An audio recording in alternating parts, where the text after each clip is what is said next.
In 2016, a British designer by the name of Thomas Thwaites did something that many of us often wish we could do.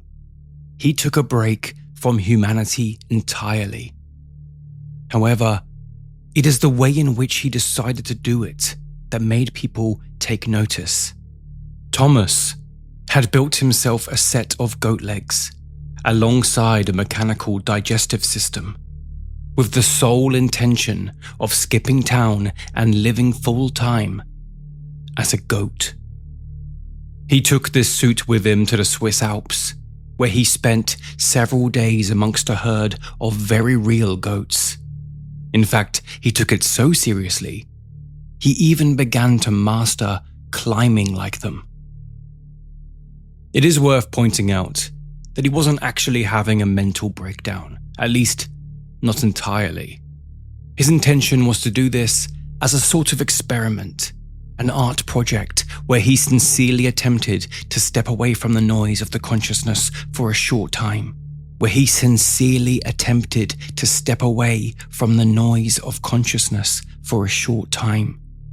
The story spread as people shared the situation, often laughing at the seemingly ridiculous nature of it all, even giving him the playful nickname of the Goatman.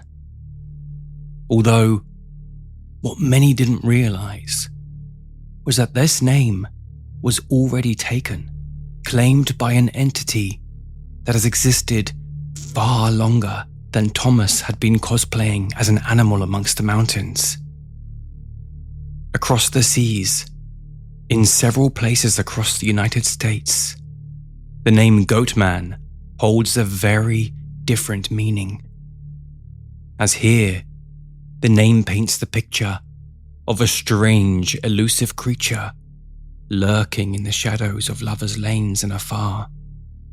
A name often shared by teenagers who drive along particular bridges at night in the hopes of seeing a demonic presence. A name that holds many dark aspects of history.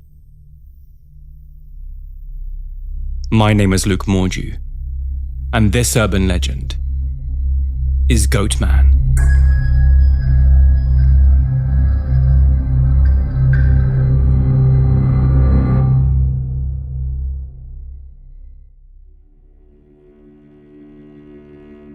For centuries, horned figures have been used to represent wildness throughout storytelling.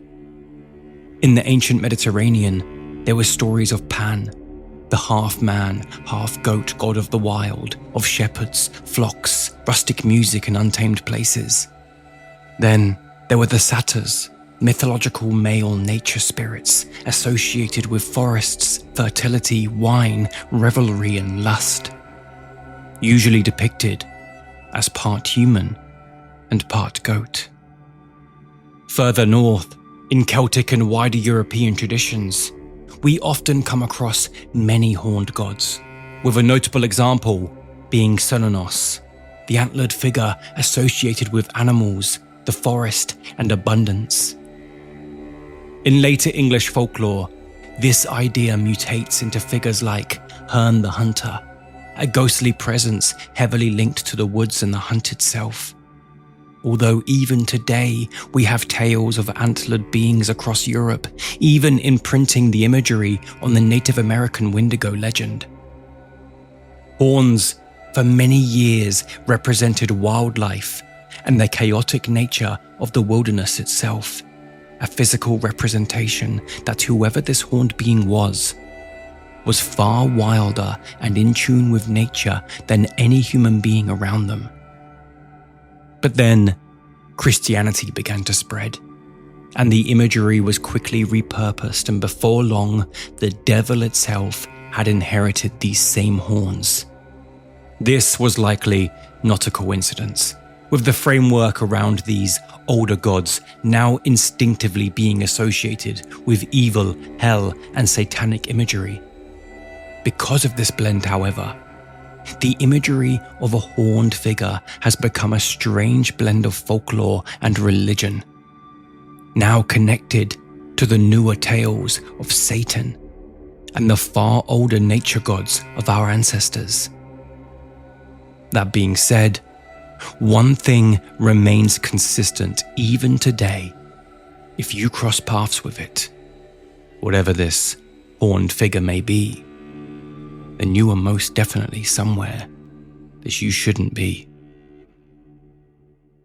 In my telling of an encounter with Goatman, we will follow Dominic and Sarah, biding their time together after a successful date. The engine shut off, allowing the subtle sounds of the wilderness at night to seep their way through the gently cracked windows of the car.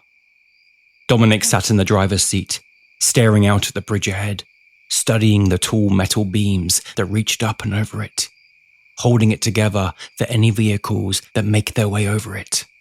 Although simply crossing a bridge was not why he was here tonight.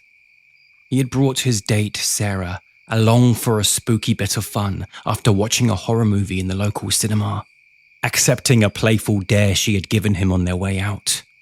They had both heard the tales of Goatman over the years, telling stories of a strange goat-human hybrid entity that is said to appear to those who entice it to do so, and so she had asked him to go up to the bridge, famously known as Goatman Bridge, and to call out its name. In truth, this was just an excuse for both of them to spend more time together, perhaps even making their way out of sight of the general public, where they can spend more time together intimately. And now they were here, though, Dominic couldn't help but feel a slight unease with the situation. He wasn't even a believer in Goatman, at least he didn't think he was, and yet, when he looked over at the bridge, he felt this unnerving twist at the pit of his stomach, as if part of him told him it was a mistake. Sarah, however, was far more enthusiastic, already popping open the car door and jumping out into the cool summer night air. "Come on," she demanded with a laugh, flicking on the torch of her phone as she stepped closer. Dominic sighed to himself, agreeing that it was too late to back out now. And so, he flicked off the headlights, pulled out the keys, and joined her on the road. There was nothing to see or hear, really. Thousands of trees silhouetted against the darkest of blues in the night sky. There were no lights in the distance, no cars zooming by on a nearby road. The air was filled with nothing but gentle chirping of nightly bugs calling out to each other from leaf to leaf. He quickened his step, flicking on the torch of his phone as he scurried to keep up with Sarah, who was already at the bridge, running her hands across the metal as if it was some great work of art.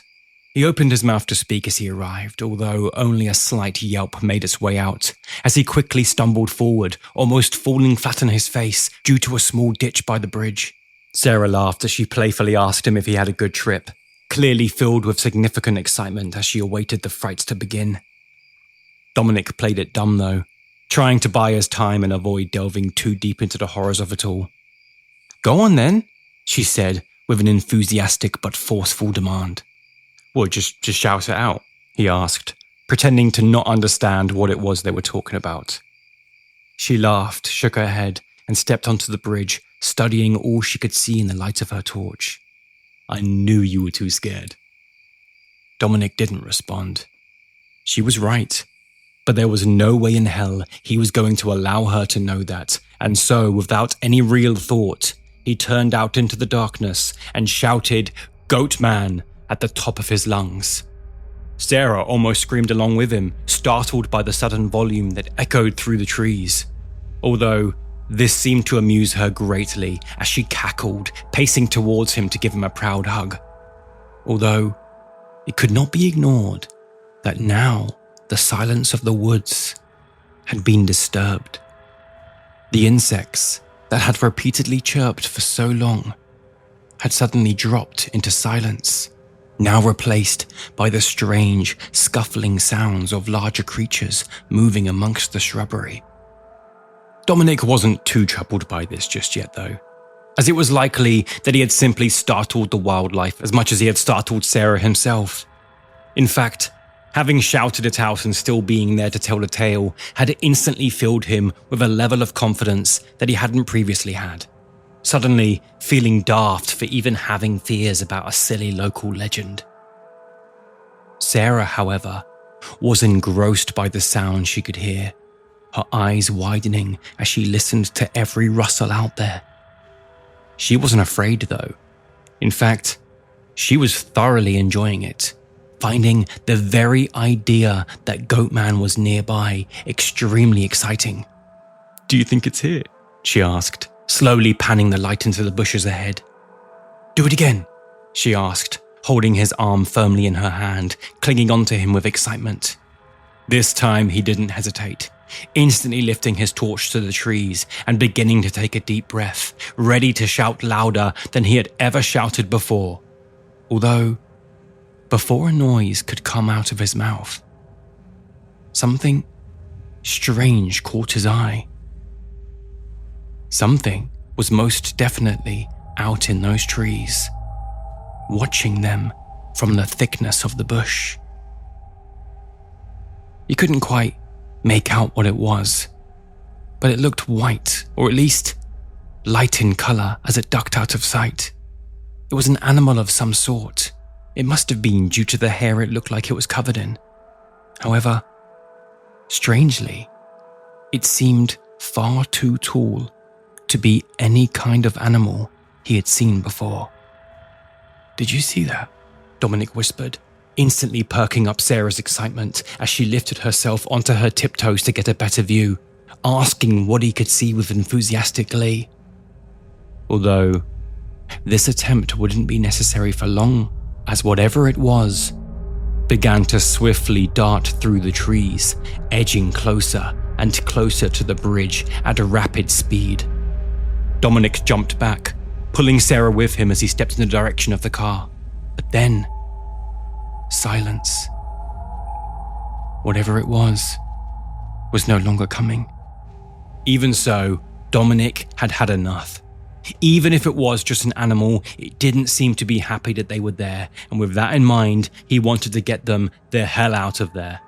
"Come on, let's go," he said, trying to sound as nonchalant as possible as he stepped further down the bridge, although Sarah was stubborn, already laughing at him as she stepped further into the bridge, still shining her torch around. "Don't you want to know what it is?" "Not really," Dominic replied, now trying to hide the irritation that was growing inside of him. He didn't want to be there anymore. In fact, he felt very unsafe. Although what was he to do? He couldn't just grab her and force her, and she wasn't listening to his request to get out of there, and he couldn't go without her, so he just stood there, waiting for her to be done with her games. He slowly began to make his way off the bridge, edging closer to the safety of the car, trying to entice her out of it by saying things like, "It's nothing," and "Why don't we go find somewhere private?" Although neither of these things did much, as she barely responded to the first and completely ignored the second comment.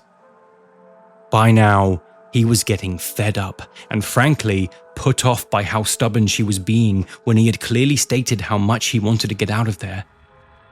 It was as if she was enjoying how scared he was, finding it amusing rather than sympathetic. It made him feel weak and embarrassed, filling him with a frustration that began to take over his fear. Enough was enough. He was the one driving, and he was to put his foot down, and so he turned to face her again, this time demanding that she come back with him. Although, that plan instantly fell apart as he turned to see that Sarah was no longer alone on that bridge. She remained at the center, her eyes still staring out into the bushes over the edge as her torchlight lit up her surroundings. Although on the other side of the bridge was the distinct silhouette of a tall, strong, human-like figure with two curved, goat-like horns reaching out from its skull. The Goatman had arrived. He wanted to shout for her to get out of there, but found himself hesitating, unsure whether that was just going to make things worse. It was only when Sarah finally turned to see the horrifying image ahead of her that the creature began to move forward. Its wide, heavy hooves clanking against the metal of the bridge with every increasing step. Finally, Dominic screamed for her to run as he darted back to the car, ready to turn it on and get out of there the moment she got inside.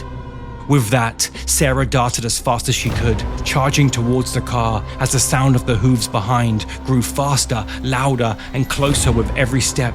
She screamed for Dominic to help her, but he was, at least he thought he was, preparing the car for a quick escape. He unlocked the car and flung open the door, turning back to face her before jumping inside, although, as she stepped out from the bridge and onto the dirt below, her foot had seemingly been caught in the same ditch he had tripped upon. This knocked her flying, slamming her into the ground, sliding against the grip below, leaving her dirty and bloodied. She screamed out in pain, half saying his name as the creature slowly began to emerge from the shadow behind. If Dominic was to go grab her, it was likely they would both be taken, and so he jumped into his car, slammed the door shut, and flicked on the engine. He wasn't going to drive away, not yet. He was going to drive forward so he could throw her into the car with ease. At least, that's what he told himself after. It was all pointless though, as by the time his headlights lit up the bridge ahead once more, he saw nothing but her clambering hands disappearing into the wilderness, dragged away by a creature that should not belong.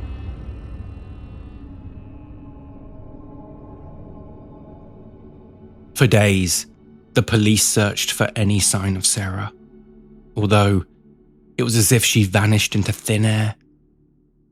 Her phone was recovered on the 4th day, its screen cracked and battery dead. It gave no indication of where she had gone. Nobody believed Dominic when he told his story of the Goatman, and nobody believed the embellishments he had added in place to cover the parts where he felt more cowardly than he'd want to admit. Even so, there was no evidence to charge him with murder either, and so he was never arrested for the crime. Over the years, he would stop telling the story to those who had asked, and before long, the people stopped asking entirely. He would forever be stalked by the notion that he was a murderer who had taken the life of an innocent young woman, whilst forever being haunted by the horrifying sight that he had experienced on that bridge.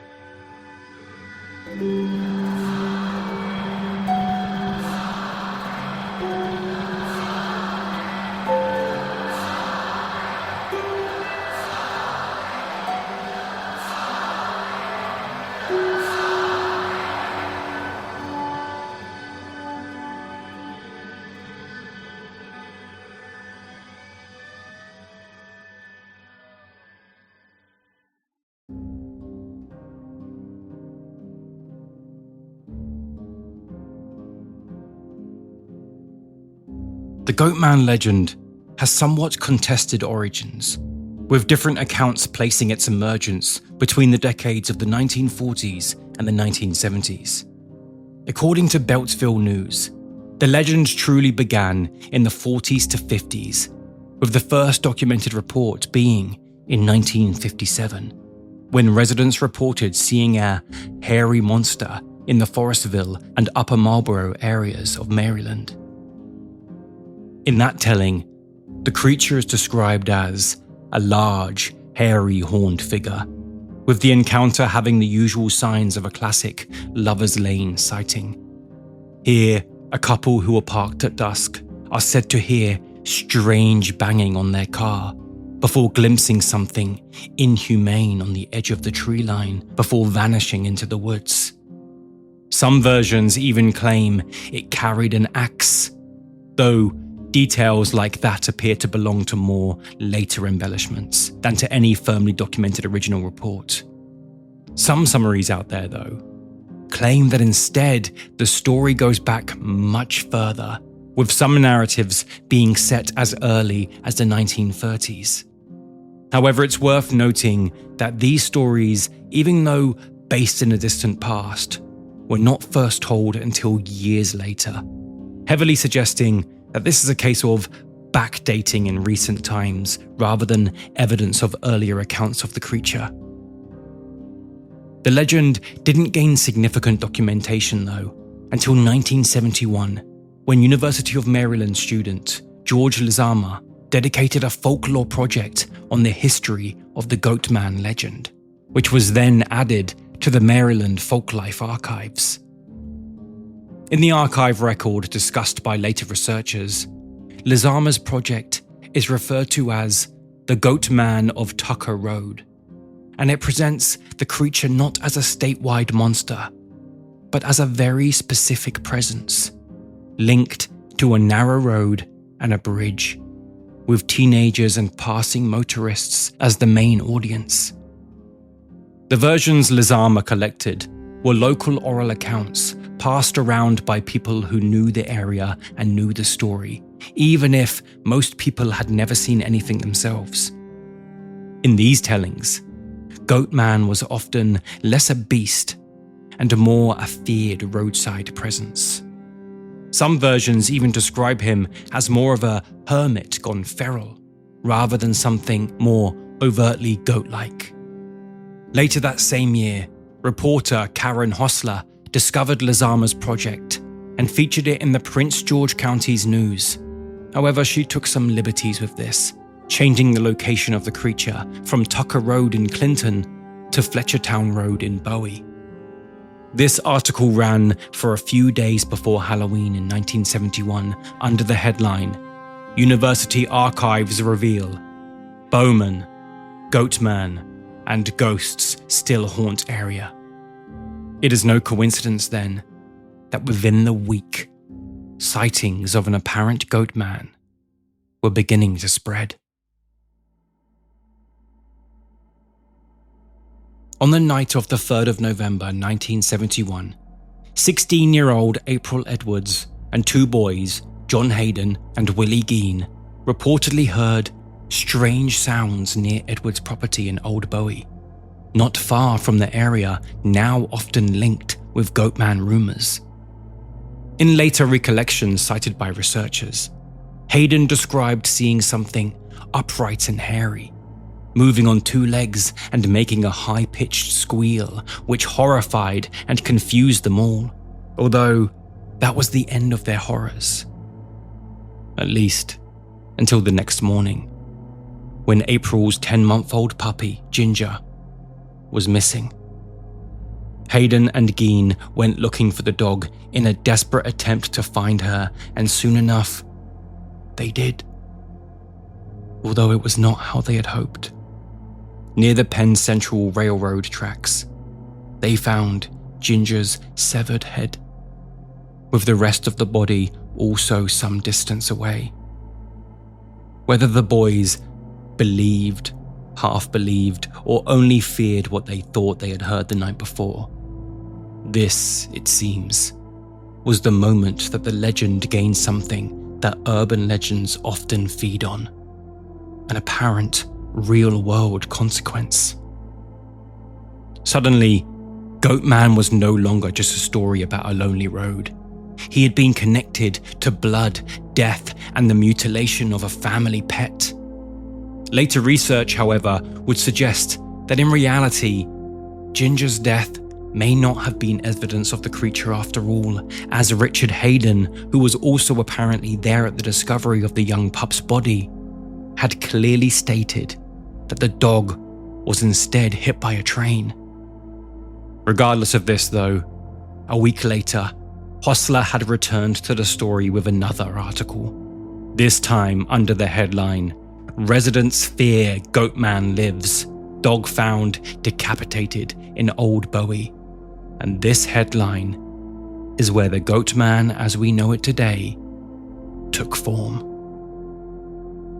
The article linked the missing dog to the noises the teenagers had heard, and to growing reports of an animal-like creature that walks on its hind legs near Fletcherton Road. And once that connection had been made in print, the story gained momentum of its own. What followed was exactly what you'd expect. Teenagers began traveling out to the area at night, testing their bravery as they looked for evidence of the real-life Goatman. Quickly, Fletchertown Road had become a stage for thrill-seekers, pranksters, and believers from all over. And on the 24th of November 1971, Hostler published yet another article. Pranksters and thrill-seekers, the real monsters of Fletchertown Road, emphasizing how the road had now become a local attraction, clogged with youths chasing the legend. By the end of November, the story had spread far beyond the neighborhood, with the Washington Post running a piece on the 30th of November 1971 under the headline, "A Legendary Figure Haunts Remote Prince George's Woods," bringing Goatman to a far wider readership, welcoming its story into the new position as a national urban legend.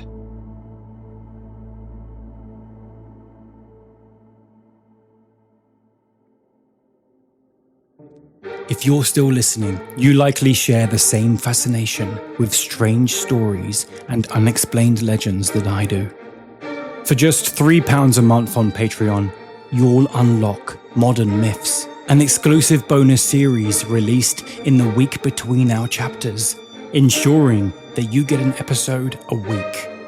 You'll also get behind-the-scenes insights, discounts on merch, and access to our private community chat where you can connect with me and other folklore fans. I even name characters in my stories after patrons at random, so your name could become part of the retellings themselves.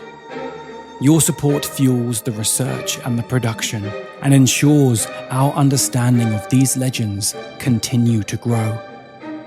Click the Patreon link in the show notes to join us, and together we'll keep folklore alive.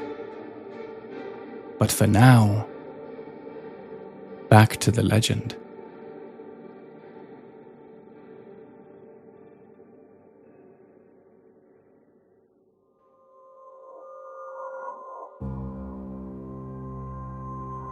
Before long, the legend of the Goatman had diffused across the country, attaching itself to other roads and other pre-existing stories. Later collectors and writers have noted just how easily the Goatman can step into the antagonist role in many of the Lover's Lane's narratives that already existed, where teenagers park somewhere isolated, unaware that something or someone was waiting to punish them for the act. There are several theories as to where the Goatman is said to come from in a narrative sense. But the best known version is the one centered in Prince George's County, particularly the form later associated with the Beltsville Agriculture Research Center. In this telling, a scientist, often referred to as Dr. Stephen Fletcher, was a researcher who was then transformed into a hybrid creature after an experiment involving goats went horribly wrong, and to this day, he is said to lurk amongst the woods of the area. What makes this iteration stick so strongly is the fact that Beltsville is very real, as is the research center, sitting close enough to the legend's geography to make the whole thing feel just that little bit more plausible. It gives the creature an origin that teeters close to conspiracy, discussing secret work on the edge of town where experiments cross a line of ethics. It is unclear exactly when the axe entered the legend, but in this version, the Goatman is often imagined carrying one, with the detail having become one of the most enduring images as it tells the audience that there is no doubt behind the dark intention this Goatman holds. Then, there's a Texas Goatman, one that is distinctly different from its classic retelling, becoming one of the most commonly discussed iterations online, largely because it comes with a fixed location and a built-in challenge due to its connection to a bridge that sits between Denton and Copper Canyon. In fact, this legend has clung to this bridge so hard over the years that its official name of Old Alton Bridge often disappears under the nickname of Goatman Bridge. This version of the Goatman legend, though, goes far deeper than the Maryland stories, with many more layers to its mythology, even venturing into the far heavier topic of racial violence.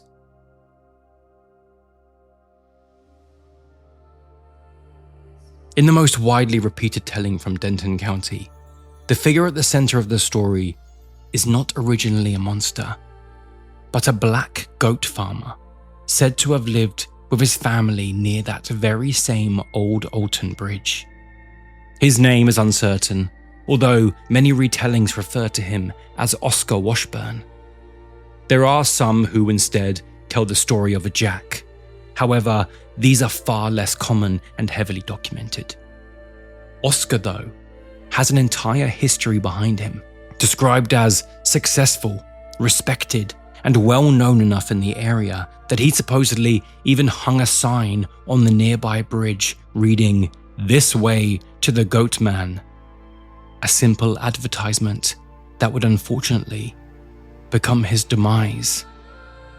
The story says that local Klansmen were enraged by the success of a black farmer in 1930s Texas, and so, after rallying together, they arrived at his home in the middle of the night and dragged him to the local bridge, where they looped a noose around his neck and hurled him over the side of it.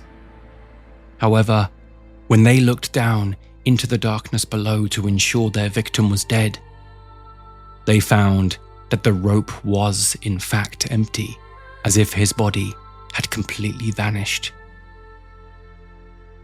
From here, the stories vary, with some versions suggesting that the mob then returned to Oscar's family home, where they also killed his wife and children. Other variants stop at the bridge itself, ending the backstory at the hanging. Oscar, as he was once known, would never be seen again, only returning as the strange, mysterious, and dangerous entity that would commonly be known as Goatman henceforth. With all this said, it is worth noting that researchers and local historians have repeatedly explained that they have not found any documented evidence tying a real Oscar Washburn to a lynching matching these details. In fact, the Denton County Office of History and Culture says local researchers checked death records, census records, and newspapers without finding a single record of such a man. And Texas Standard similarly reported that there is little evidence verifying Oscar Washburn's existence in 1930s Denton. That being said, although the man himself was not real, and the hanging on the bridge seemingly never truly took place, the horrors of that night ring true due to the very real historical accounts that most definitely did take place during this time period. Now it is said that if you were to cross the bridge without headlights, the Goatman will appear before you, with some claiming that crossing with the lights off, stopping, knocking, honking, or calling out will also lure the Goatman to you. This is another reason why the legend has continued for so long, as it's not just a story, it's an activity, giving teenagers and thrill-seekers alike the chance to experiment and play with their bravery and superstitious sensibilities. Next, there is what is referred to as the vengeful farmer theory. This proposes that the Goatman was actually once a goat farmer who had fallen victim to a horrible crime. It is said that a group of teenagers, having a bit of fun, broke onto his farm and killed all of his beloved goats. And in retaliation, the heartbroken farmer went on a ferocious rampage, hunting down the boys and murdering them all. Lastly, there is the hermit theory, suggesting that the Goatman isn't a supernatural being at all, and is in fact just a local man living rough in the woods, frightening teenagers who get too close. In this iteration, this loner was wrongly connected to an animal's death that may have occurred, and later become mythologized into something with supposed horns and hooves.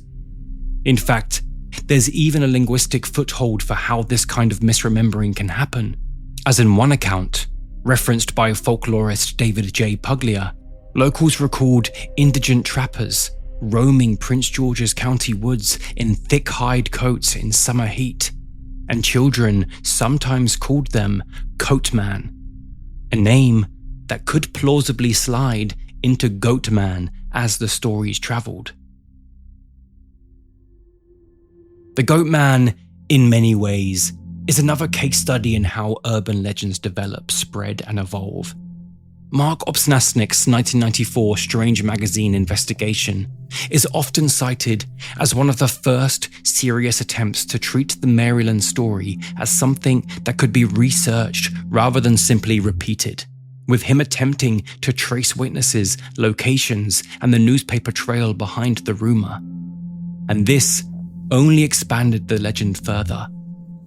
In Maryland, it remains an urban legend, existing as a piece of local law, something still recognized instantly by the people of Prince George's County, with teenagers still found trying to entice the Goatman to this very day, with it even being given the name of Goatman hunting.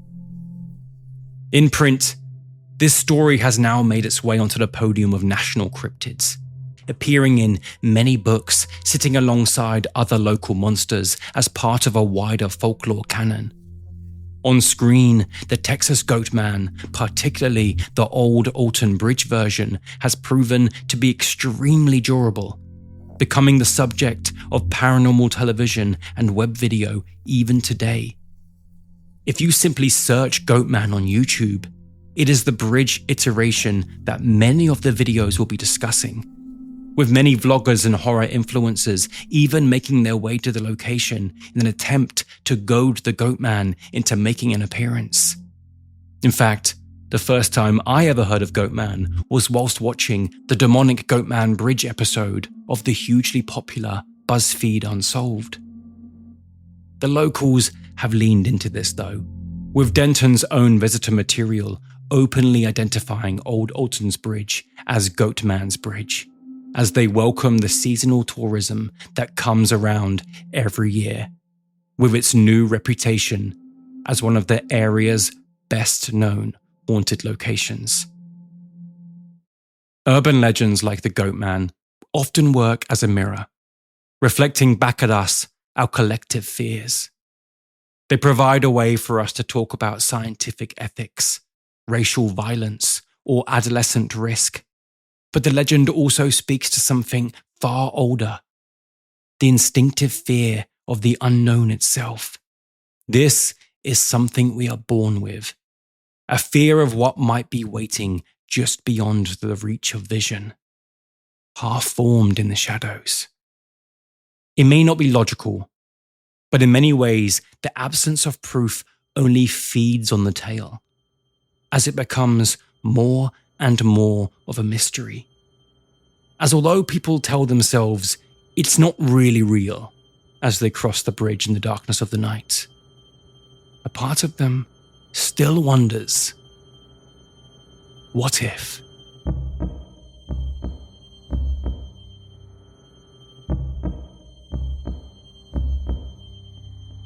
Urban Legends is researched, written and produced by Luke Morgie, co-edited by Sophie Tickle, music by Billy Japp, with additional sounds from Storyblocks and Invato. If you liked what you heard and want to hear more, please like and review our show on your chosen podcast provider. This simple task is a big part of our show's continuation and growth. To access more chapters through our bonus material, early releases, ad-free content and more, become a patron by clicking the link in our show notes. To follow us on TikTok, Instagram or YouTube, simply search Urban Legends Folklore or visit lukemorgie.com/podcast. If you have more information or a correction on anything said, email us on luke@lukemorgie.com. We aim to ensure that all information provided is accurate and up to date, and this remains a top priority.